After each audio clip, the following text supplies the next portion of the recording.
तीन ठाउँ बाङ्गी कुब्जा सामु परिन्। हातमा चन्दनको कटोरी लिएर कंसको दरबारतिर जाँदै थिइन्। ओहो, पुरुषोत्तमको आगमन, मैले घोटेको यो चन्दन त प्रभुहरूलाई पो सुहाउँछ त, कृष्ण बलदेवलाई भनेर त्यो चन्दनले पूजा गरिन्। भगवानका चरण कमलमा तिलक लगाइदिइन्।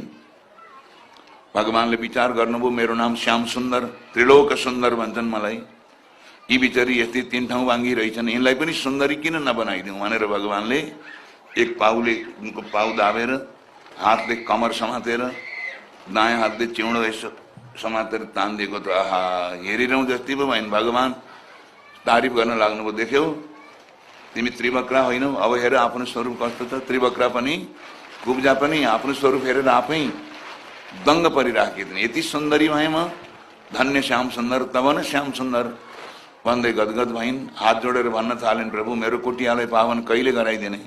भगवानले आज्ञा भयो, कुब्जे तिम्रो प्रार्थना पनि पूरा हुन्छ, तिमी आफ्नो पूजा अर्चनाको जो रहर राख्दैछौ त्यो सब पूरा गर्न सक्दछौ, पहिला मलाई मथुराका मुख्य कामहरू सम्पन्न गर्न देऊ भनेर तिनलाई सान्त्वना बक्स्यो भगवानले।